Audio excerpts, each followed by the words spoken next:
MNDS benn kuréel la bu nga xamante ne ay doomu Kër Cheikh doomu Njaareem ñoo ko constitué te ñi ngi ko constitué ci autour de valeur ndax dañu gis ne Njaareem rawatina Kër Cheikh Ibra Fall gi ñu dëkk jafe-jafe yi bari na lool ñeel askan wi ci anam yu bari la ñu ne woon nag dañu jóg dajaloo ngir jéem ci jafe-jafe yi nga xamante ne moom la askan wi di jànkonteel ci mbir yi doxal àddunaam ak mbir yi doxal société bi loolu moo waral ñu taxawal kuréel gi tënk ko nag ci li ci ëpp ci li ñuy wax social joxoñ la ci ne lépp lu ñuy def li ñu ci gën a yitteel mooy njariñu askan wi mooy askan wi yëg seen bopp gis seen bopp ci li nga xamante ne noonu moom la ñu yëkkati booba ba tey nag ñu ngi tàmbali liggéey bi sur le plan social sur le plan économique ci wàllu koom ci wàllu aussi hygiène publique ak ci wàllu assainissement mais tamit ci wàllu politique ndax politique it pour nga yeggale yenn projet yi fa mu war a yegg di MNDS jëf rek juddoo fii nag ci biir kër Cheikh Ibrahima Fall waaye njaareem gépp ak li wër njaareem tax koo jóg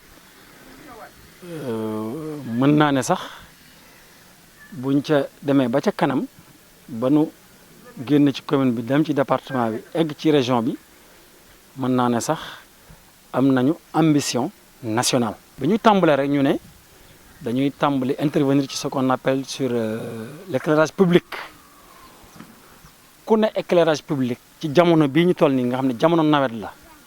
taw yi ñax mi lëndëm gi ñu ne Kër Cheikh kat bari na lampe yoo xam ne tàkkatul woon bari na poto yoo xam ne amul lanterne ku nekk génne li nga am ñu dajale ko am ay quelques donations ñu wut ay lampadaires loo bu njëkk bi ngi nekk 30 lampadaires yu bees tàq yoo xamante ne dafa ànd ak matériel complet loolu la ñu tàmbalee bi ñu monté lampadaires yi ñu ngi ko tàmbalee ci ni ma ko waxee ci yiwaas yëpp kër Mame Cheikh Ibra Fall ndax Kër Cheikh lu fi waay di def te ci sàkku barke di nga ko def ci kër ki nga xamante ne moo waral lépp mu Cheikh Ibra bi ñu ko tàmbalee foofa it kër gépp nu wërale ko poto yi fa newoon yëpp ñu def fa ay lampadaires yu yees def ci ay lamp yu yees ak soog ko tasaare nag ci koñ bi dugg ci koñ bi ndax mbéy ci sa wewu tànk bi ñu noppee ci 30 lampadaires yooyu tamit li nga xamante ne mooy lamp yi ñu génne woon ci poto yi te doxatul woon ñu defaraat ko def ci pile yu yees tàq monté waat ko ci biir quartier bi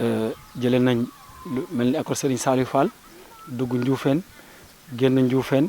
ñëw ba côté penc ma dem Médina Sora dem ba booru Kër Baye Laay dem Pikine foofu yëpp monté nañ fa ay lampadaires ak seeni lampe ba mu toll ci limub benn fukk ak juróom foofu lañ toll tey am na it yeneen yu des yoo xam ne ñu ngi koy defal entretien bu ñu noppee dañ ko tasaarewaat ci quartier bi ndax liggéey bi moom day wéy ci kaw loolu nag bu ñu tàmbalee liggéey boobu borom digal Fall yàlla na fi yàgg lool te wér di fi Cheikh Ibra ci wàllu woowu ñëw fekk na nuy liggéey mu woolu nu laaj nu wax ko suñu yitte ak li tax nuy jëf loolu doy ko mu am ci ñun kóolute am ci ñun yaakaar waxtaan ak ñun digal ñu soññ nu ba pare ne nu maa ngi ci seen biir te képp kuy jëfkat war na leen a jàppale yemul ci wax ja dafa yëkkati ci jibaam lu ñuy wax lim bu takku ci xaalis def ko ci kuréel gi daan ne lii dugal leen ma ko ci liggéey bi ci fan yooyu nag wax dëgg yàlla lu fi yàgg la woon nag parce que problème armée li ñëpp xam nañ ko c'est doléance bu yàgg la xëy na yàlla moo ko jaarale ci sunuy loxo waaye sax ëpp nu fi kattan ëpp nu fi mën-mën ëpp nu fi alal waaye nag am nañ yéene bu sell am nañ yéene bu rafet ànd nañ it ànd bu rafet ci suñu biir ñi ñuy dëkk ci dëkk bi it am nañ ci ñun kóolute ba nga xam ne bu ñu yëkkatee mbiru armeel yi farañ seen i ñaan nangu teguñ sax une semaine li ñu waroon def ci armeel yëpp sama borom dajeel indi ko ci suñuy loxo gis ngeen poto yi ñu wut poto yi gis ngeen poto yi mucc ayib yi macha allah jënd ay lampadaires yu bees tàq yoo xam ne yu mucc ayib la dernière génération fas yéene ko def ci armeel yi Maam Cheikh Ibrahima Fall yi nga xamante ne nañ ko tàmbale woon ca këram ga rek mooy lampe biy leeral kon boo dee defar ay lampe indi ko kër lampe Fall mi nga xam ne moo leeral yoonu murit leeral réew mi foog naa ne kon wàccuñu yoon wi. ñun de defar dong ñu tax a jóg xëccoowuñu lenn bousculé wuñu kenn taxu noo jóg ku dul askan wi kon ñu ngi woo askan wi ci liggéey bi am na it yeneen kuréel yuy def ñu ngi leen di encouragé nañu boole sunu effort mutualiser sunu ay moyens mutualiser sunu ay effort pour njariñu askan wi parce que ak lu la ci waay man di wax askan wi kese moo jar a sonal. Avec la problématique des gaz à effet de serre le problème de la couche d'ozone qui fait que aujourd'hui dëkk yëpp ñu ngi organiser wu di xool nan la ñuy wàññee la pollution aussi bien la pollution sonore que la pollution des gaz et autres donc jamono bi nga xam ne te environnement dafa nekk une problématique fondamentale pour le développement des donc loolu moo tax ñun tamit ñu ne nan lañuy duggal suñu loxo ci affaire environnement et de sorte que même dans le cadre du comité dañ ci def un volet environnemental avec le frère Diadji Kandji moo ko yore moo taxoon avec la journée de l'arbre ñu démarrer avec la plateforme Bawol Avenir ak ses partenaires ñu ne dañuy dugal suñuy loxo ci jëmbat garab pour reverdir Diourbel ak ñoom ñu tàmbalee ko toujours ci tàmbalukaay bi muy kër Cheikh Ibrahima ci biir def nañ fa ay garab yi meññeef ak ay garab yi ker ak pencu Cheikh Ibrahima ñu jëmbat fa aussi ay garab yi ker pour gën a taaral penc bi terewul nag ñu yëkkati li ñuy wax téeméeri plante ak fukk ak juróom fukk muy 150 jàppale ko Bawol Avenir ci projet bu rëy boobu ñu am muy reverdir Diourbel ba pare na def futteeku nag ànd ak ñoom ci liggéey bi kem nañu ko suñu kattan maye ñu ànd ci ak ñoom jàppale leen ci ba ni ñu bëgg Diourbel mel ko ci cadre environnement mu mel noonu. am nañu ay projet ci wàllu woowu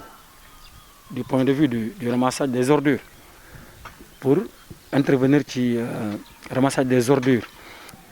xam nga ñun ay légalistes lañ ay citoyens lañu yu dëkk ci réew mi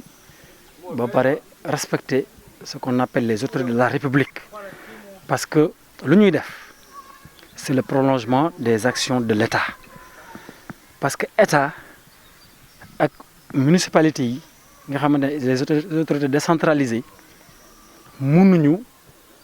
eggale fépp seen loxo c'est vrai que lépp ñoom la war waaye bu ñu toogee ñun citoyens yi di xaar lépp ñu ci xaar état bi foog naa ne sunu mbir dina yeex a jag loolu bokk na ci li tax a jóg kuréel gi monsieur le préfet yóbbul nañ ko ay masques yóbbul nañ ko gel hydroalcoolique yóbbul nañ ko aussi thermoflash pour apporter notre modeste contribution dans la lutte initiée par monsieur le président de la République et les autorités publiques dans la lutte contre la Covid-19. Dans les écoles qui sont à Kër Cheikh aussi parce que mbéy ci saw tànk commencé nañ par école Serigne Saliou Fall dem nañ ci yeneen écoles yi maye nañ fa ay masques ak ay gel hydroalcoolique jëmbat nañ fa aussi ay garab commencé ko ci école Serigne Saliou Fall pour reverdir les écoles. CRFP de Diourbel aussi nga xam ne c'est l'école de formation régionale des enseignants des personnels d'éducation dem nañ fa def fa un don symbolique de masques de gel hydroalcoolique et c'est le lieu aussi de remercier le directeur du CRFPE bi nga xamante ne dafa jël engagement ne moom il sera un membre d'honneur de la structure